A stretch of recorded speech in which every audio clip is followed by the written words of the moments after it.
శ్రీ గురుభ్యో నమః. శ్రీమాత్రే నమః. మా భక్తి టీవీని ప్రోత్సహిస్తున్నటువంటి మా ప్రేక్షకులందరికీ ధన్యవాదాలు తెలియజేస్తూ 22 మార్చ్ 2026 నుంచి 28 మార్చ్ 2026 వరకు గల రాశి ఫలితాలు తెలియచెప్పుకుందాము. ముందుగా గ్రహస్థితులు: మేషంలో చంద్రుడు, మిథునంలో గురువుగారు, అలాగే సింహంలో కేతువు, కుంభంలో రాహువు, బుధ, కుజులు. ఇక శుక్రాచార్యుల వారు కానీ, శనిగారు కానీ, రవి గారు కానీ మీనరాశిలో ఉంటూ ఉండగా వారాంతంలోకి వెళ్ళేటప్పటికీ శుక్రాచార్యుల వారి యొక్క స్థితి మేష రాశిలోకి మారి ఉంది. చంద్రుని యొక్క గమనము కర్కాటక రాశిలోకి మారి ఉన్నది. గ్రహ సమ్మేళనాల యొక్క ఫలితాలు ఏమిటి అంటే, బుధ, కుజ, రాహు గ్రహాల యొక్క స్థితి సంచారము కుంభరాశిలో కలిసి ఉంటూ ఉన్న కారణం చేత ఇక్కడ సర్పదోషం అనేది సూచిస్తూ ఉన్నది. అలాగే బుధ రాహుల కలయిక చేత కొద్దిగా వినికిడి శక్తి తగ్గడము, శారీరక శక్తి సామర్థ్యాలు తగ్గడము ఇలాంటివి ఉండడానికి అవకాశం ఉంది.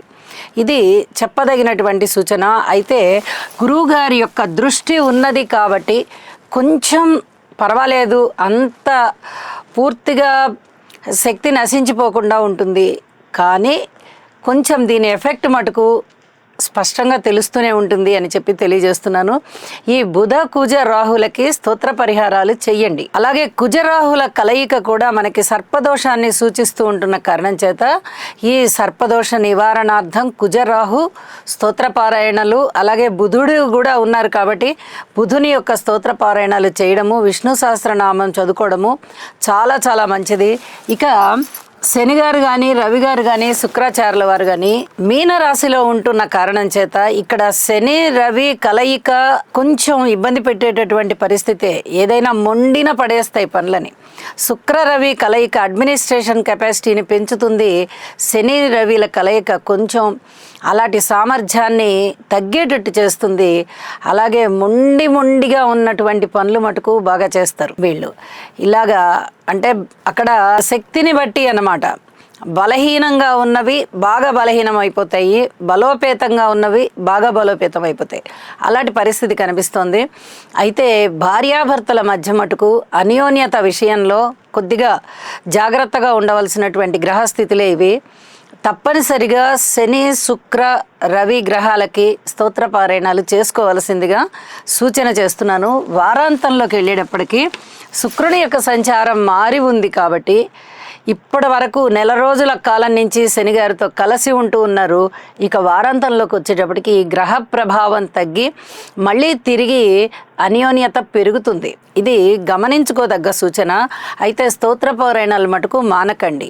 అలాగే కుజుని యొక్క సప్తమ దృష్టి కేతువు గారి మీద పడుతోంది. ఇది కొంచెం ఆధ్యాత్మిక చింతనని పెంచుతుంది. అయితే సర్పదోషంలో ఉన్నారు కాబట్టి కుజ రాహు కలయిక సర్పదోషాన్ని సూచిస్తూ ఉంటుంది కాబట్టి ఈ గ్రహాలకి ఎక్కువగా మీరు ఏది పరిహారం చేసుకుంటారో అదే మీకు ఆధ్యాత్మిక చింతన పెరిగినట్టు కూడా లెక్క. కాబట్టి తప్పనిసరిగా ఈ పరిహారాలు చేసుకోండి, మానసిక ప్రశాంతంగా ఉండండి. ఇక రాశుల్లోకి వెళ్దాం. వృషభ రాశి వారికి ద్వితీయ స్థానంలో ఉన్నటువంటి గురువుగారి యొక్క స్థితి సంచారం ఎంత అద్భుతంగా ఉందో, లాభస్థానంలో శనిగారి సంచారం కూడా అంతే అద్భుతంగా ఉంది. దానికి తోడుగా రవి శుక్రుల యొక్క సంచారం అంటే వెరసి లాభస్థానంలో 3 గ్రహాలు, ద్వితీయంలో 1 గ్రహం. అస్సలు వెనక్కి తిరిగి చూడనవసరం లేదు. ఆదాయం చాలా బాగుంటుంది, కుటుంబం చాలా బాగుంటుంది, పరువు ప్రతిష్టలు పెరుగుతాయి, కుటుంబంలో ఒకరికి ఆదాయం బాగా పెరుగుతుంది, మీ మాటకు విలువ పెరుగుతుంది, అలాగే కీర్తి ప్రతిష్టలు వస్తాయి, 10 మందిలో గౌరవ సత్కారాలు ముందుగా మీకే అందబడతాయి, సంతానం బాగుంటారు, వివాహాది శుభకార్యాల విషయంలో కూడా మీరు ప్రధాన పాత్ర పోషించవలసి వస్తుంది. మీ ఇంట శుభకార్యాలు ఉంటాయి. మీరు ఎవరి శుభకార్యాలకైనా మీరు ప్రధాన పాత్ర పోషించి చక్కగా వాళ్ళ కార్యక్రమాలన్నీ నిర్విఘ్నంగా జయప్రదం చేయగలుగుతారు. ఇది కూడా మీకు మానసికమైన ఆనందాన్ని పెంపొందింపజేయడంలో ముఖ్య పాత్ర వహిస్తుంది. గురువుగారి యొక్క అనుగ్రహం చాలా చాలా బాగుంది. ఉన్నతమైన విద్య, ఉత్తమమైన విద్యల్లో రాణిస్తారు. అలాగే ధన ఆదాయం విషయంలో ఎంత లాభాల బాటలో ఉన్నారంటే మీరు, ధనం వస్తుంది, సిరి సంపదలు వస్తున్నాయి, భోగభాగ్యాలు వస్తున్నాయి. లాభస్థానం పూర్తిగా యోగిస్తూ ఉన్నది. ఇది చాలా చాలా చెప్పదగినటువంటి సూచనగా తెలియజేస్తూ ఉన్నాను. ఇక మిగతా రాసులు కానీ మిగతా స్థానాలు అంత చాలా బాగున్నాయి అని చెప్పడానికి రావట్లేదు.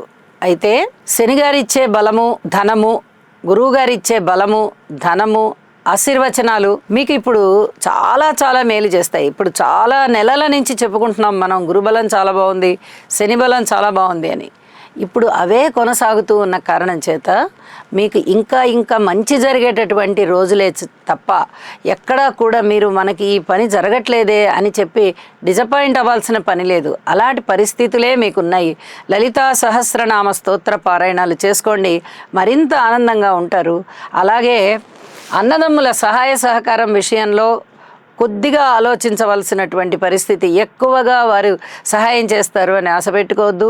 విద్యార్థులు కొంచెం కష్టపడాల్సిన పరిస్థితి కనిపిస్తోంది.